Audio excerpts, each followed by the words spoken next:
Hi, how are you? You're on the Caesar Blue channel and this is episode number 13 of my Japanese Gastronomic Chronicles. I'm in Tokyo and today I'm going to show you what's called street food, the food you can eat while you're walking through the streets of this city. And for that, I've come to this street, which is the most famous street for street food here in Tokyo. In the Ueno neighborhood, without the B, because if you add the B, it would be the Bueno neighborhood, since I understand that everything here is good.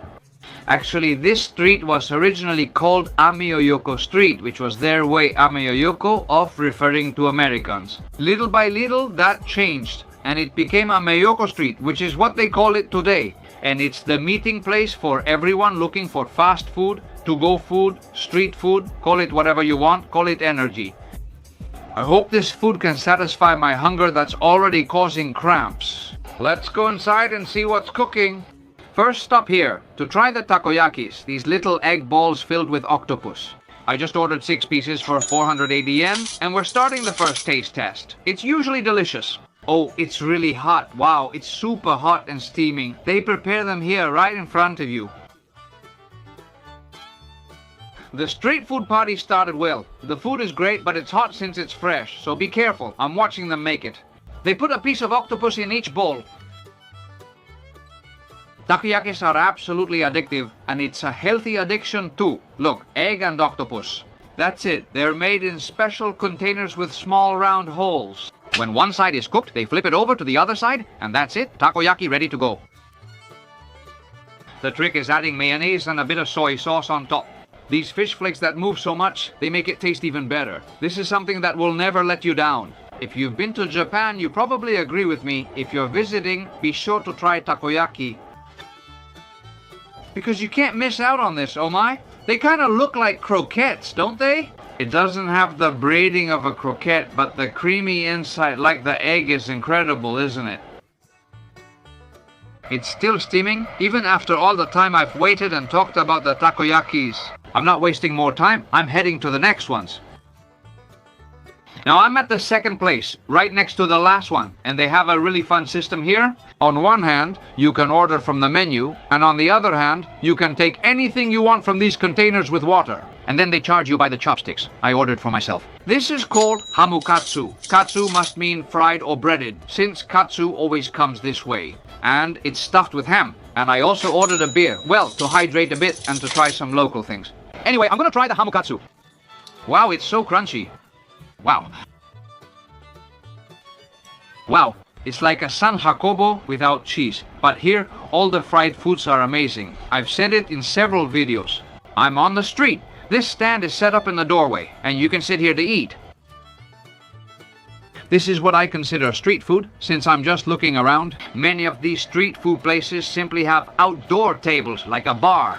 Of course, today's Friday, everything is packed. Let's wet our tongues a bit with some Japanese beer. It's tasty, cheap, and served quickly. This panko breading is delicious. I'm not sure if I should try the skewers here. They have sausages and mushrooms. Anyway, I ordered something else. So this is the Japanese fried chicken Japanese style. It's really fun, honestly, eating at this little cart. I'm really loving the experience. Well, everything is freshly made, you know? At least what I ordered, it's not just sitting there all the time. It's freshly made. They take a while to bring it out, because it's really hot. It has a thin batter, not quite tempura, more like a flour and egg batter. They're chicken thighs, just like you see. Getting my daily protein so I don't miss my sports needs. We'll also get good nutrition from the acetyl pancetylic acid in the mayonnaise. In life, you always have to give a little of this and a little of that. Upstairs is a bigger area where you can also eat, but I prefer the charm of eating here on the street. I even like the mayonnaise, you know? It's store-bought mayonnaise with a nice tangy flavor and great texture. The frying is well done and not greasy. The paper underneath barely absorbed any oil, just a few drops. There's still a lot of food left, and I don't want to risk eating something that's been sitting in water for an unknown time. So, I'm going to pay and head to the next place. We're already at the next spot. It's right under the train tracks. Check this out. They have both regular and hot sandwiches here. It's called Coffee Beer Snacks. Of all the sandwiches in the display case, the one that stands out is the one I ordered. The pastrami one, since you know I love pastrami, right? It took a while to get, but it's actually hot. I thought it wouldn't be when I saw it in the display case. Well, look, here things are really hot. There's pastrami, a little tomato, and a ton of pastrami. Let's see how this pastrami is. Part of the bread is just plain, so I'll spread the pastrami around to cover it all. 550 yen, just over 3 euros. I say it in every video where I try Japanese sandwich bread, and I'm not going to get tired of saying it. It's so creamy, it's really good. In fact, you could just eat the bread and nothing else. It's toasted. I think they remove it from the display case, separate it, toast the bread, heat the inside, then reassemble it. Does the pastrami taste like my favorite pastrami from Kazatali in New York? No, it's good though. Yes, it's good. I don't taste any smoky flavor. It reminds me more of a pastrami cold cut. I've had the same thing in Spain. Anyway, the adventure goes on. When a train passes, everything shakes like an earthquake. Now let's continue our gastronomic earthquake. For the first time in my life, I'm at a yakitori bar. Well, on the terrace. I've ordered a yakitori. This place is really interesting because it's like a whiskey bar, but also a yakitori bar. The skewers you're seeing, these are also pork yakitori, and it's like pork belly, I would say. The grill includes what appears to be hot sauce. We'll find out later if that's true. Man, well, it's pork belly. This is a pleasure. And you know it. Oh my, look, it's not just plain pork belly thrown on the grill. They often make shasu here, which involves cooking pork belly at a low temperature. They slice it thin, grill it, and it's amazing. I can't wait to try the sauce. I have that bell here too. It's for calling the waiters. And they come right away. The sauce is really good. It comes with the skin, with the outer part, the bacon, and it's tender. I mean, it's cooked at a low temperature, like I said, and that has made everything tender. For now, this is the best thing of tonight. I ordered another one, but bacon is sacred to me. I don't know if it's going to beat it. Well, yes, I ordered the chicken one because most of the places I've seen that do top-notch yakitori usually make it all with chicken. And well, here are these little balls.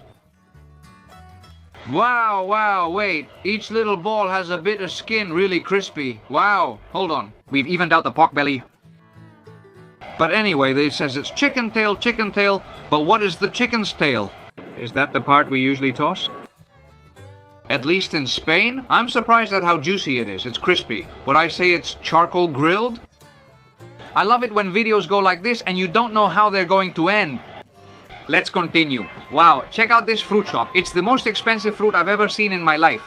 And there has to be a reason for it, because if everything else is cheaper and this is more expensive, you know there must be something special about it. And I bought myself a strawberry, a premium strawberry. When I say one, I mean just one. It comes in this box, as you can see. Not a strawberry, Kotaka strawberry. Oh my, what kind of merchandising is this? It's so beautiful, I'm even afraid to pick it up. Oh my goodness, what kind of craziness is this? Well, it has an incredible texture. Wow, how does it smell? The last ones I smelled like this were in Huelva, the Huelva strawberry. Anyway, let's see how it is. This is one of the best strawberries I've ever had, right? I don't know what they have to make them cost so much money. It might just be for a few crazy tourists like me, but it's still a really good tourist thing, right? It must be the most expensive strawberry in the world. Anyway, the eating continues. And let's see if I can find something a bit cheaper. Of course, there had to be gyozas, of course. Well, look, I was passing by this place and I saw they had them on the sign, kind of for tourists, so I decided to order them. Besides the 580 yen that the 4 gyozas cost. In many places, you're charged an extra fee for service, like on the terrace or as a tax. Here, the extra was 300 yen. Let's see how they taste fresh. I can guarantee it. They made me wait, and they're really hot. Let me tell you, they're really good. They're stuffed with vegetables, steamed, then grilled. They're delicious. They also have a bit of pork. Honestly, these are some of the tastiest gyozas I've had lately here in Japan. I wouldn't have guessed, since the place and area seem touristy. There are many things. As you can see, that's not true. Some things are great. Let's try some soy sauce, though it isn't necessary. Gyozas are amazing. Japanese food is delicious. I haven't thought about Spanish food in days, I admit. This trip isn't like other trips where I'm always thinking about going back. You'll see. When I get back, oh my, When I get back, I have to prepare for the event and stick to the diet. Maybe that's why I'm not thinking about it much, but look. Delicious gyozas, very good atmosphere, everyone on this street has come to have fun eating, and that's always something I love. Let's keep the adventure going. I'm here at a place with amazing looking milkshakes. Besides, they have a video playing on the door all the time showing them making fire on a milkshake.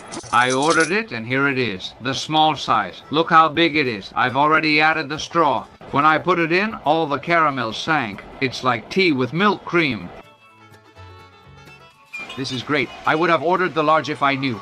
It tastes like caramel with a lot of caramel flavor. Then there are small gummy-like balls at the bottom. It's really good, huh? It's nice and sweet. With this straw, which is actually a real straw because it's nothing like a little straw, it's huge, really thick. Well, as you suck, you fish out those gummy-like chunks. It's delicious, it goes down so easily, and I still have more things to try. Wow, what a mix I'm making in my stomach. Let's continue. Stopping at another place. They're closing soon since it's late and they close early. They've given me this as an appetizer. It's hijiki, a seaweed that grows wild here on the rocks of Japan. And then, for the main dish, I ordered something that's also very common here, which is a bowl of rice that has all the rice at the bottom. And on top, in this case, chicken, which seems to be fried with sesame. I'm going to try this seaweed hijiki. Well, don't think I like it very much. I'm sorry. I'm not fascinated by it. I'm not fascinated. It's seaweed, but it feels like I'm eating the whole ocean, you know? It's like eating sea vegetables, like raw, you know? Oh, by the way, at this place, they give you this little towel so you can clean your hands before you start eating. Let's get to the important part, which is the chicken. Oh, they give you some big pieces of chicken here, huh? Let's see. They come as if they were made on a skewer, like a kebab, and then they put them here. They took a while to bring it, but I don't mind since I'm not in a hurry. And besides, that makes me think they're making it fresh for me, especially for me. How much rice have I been eating lately? Who would have thought? Now look at me, eating rice with chopsticks. Unbelievable. It claims to be chicken, but it's pork belly. Well, that's strange, isn't it? Luckily, I don't have religious restrictions against eating pork, but... I'm looking at the menu and it says chicken. It really is chicken, but I appreciate it. Let me ask, do you see the bowl? This little one? As someone might say, it's small but mighty with depth. It's on the table next to us as we celebrate the weekend. The base is white rice. Remember, here they barely use bread. Aside from the sliced bread I've had lately, I haven't really eaten any. They're already closing places here. It's 11 p.m., which is like 2 a.m. for them. Only a few spots are still open. It comes with a good amount of chicken, huh? There's even more chicken at the bottom. If you can eat it, I'd say eat all the rice with the chicken. Let's try this. It seems like the dish's highlight. That was unexpected, like a chicken kebab. Yeah, just like I'm telling you, it's ground chicken meat that they've put on a stick like this. In fact, it has the hole right here. Look, I grabbed it right by the hole. They put it on a skewer over the coals because it looks like it's grilled. And it's very seasoned ground chicken meat. It's like chicken kebab, and I saw a kebab there, but kebab, not doner kebab. I mean, kebab like these skewers of meat that they grill. I didn't stop because I figured they'd ask why I'm going to a kebab place in Japan. But I'm not ruling it out, I'm not ruling it out. The chicken skewer is great, especially with the rice. Other than the rice, chicken, and chopped green onion on top, are there also any grilled vegetables? And well, you can see that the prices are affordable, right? Basically, to finish up, I'm going to leave this as clean as possible, and we're going to try to find another place. Well, pretty much everything was already closing, and there was only one place left open, which isn't exactly street food or takeout. But anyway, it's here in the area, and it has something my friend Frank loves, which is garlic shrimp. I passed by here yesterday and saw a sign for garlic shrimp, so I decided to come in and try it on the ground floor. They served this as an appetizer. I asked, "What is this?" but couldn't understand his answer. I used the translator and it translated as raw meat. I don't know why, but I have a feeling it's pork. And yes, it's pork. I can't handle it. It's raw, cold pork straight from the fridge. Well, I guess it must be very typical here. I respect that, but will you allow me to skip the appetizer? On the other hand, well, they warned me when I came in that the appetizer is mandatory. They charge you, I don't know if it's $800 for the appetizer and for the table service. Well, that's it. You pay to make the video. The shrimp look very pale to me. I ordered them with garlic, and they asked me what I wanted to put on the shrimp. With garlic? I said shrimp and garlic, but you could also add potato, broccoli, or onion. And well, I'm sure they're nothing like the ones you have, right, Fran Pajaro? This is a kind of Spanish tavern. In fact, there are several bottles of wine here on the bar, bottles of wine with screw caps. The bread is garlic bread. It's like brioche, not a baguette. What do people do here? Do they just eat the garlic all at once, or what? There are 4 shrimp, including the one I ate, plus a chili pepper. Well, things are what they are. These are probably, without a doubt, the worst garlic shrimp I've ever eaten. Besides, there's a mess here. I don't know how well you can hear me. The oil is completely translucent. You can't tell if it's sunflower oil, olive oil, not even in your dreams. The oil hasn't picked up any of the garlic flavor. The pork is raw, completely raw like sashimi. It hit my stomach like a bomb, and my mind, don't even get me started. I hope I'll feel better tomorrow. This was episode 13 of my Gastronomic Chronicles of Japan. If you don't want to miss number 14, you know what to do. Subscribe to the channel and ring the big bell, ding dong, so you don't miss the next video from Japan. That's all for today. If you liked the video, leave a super like. That's it. See you in the next one. See you at the restaurant. Goodbye.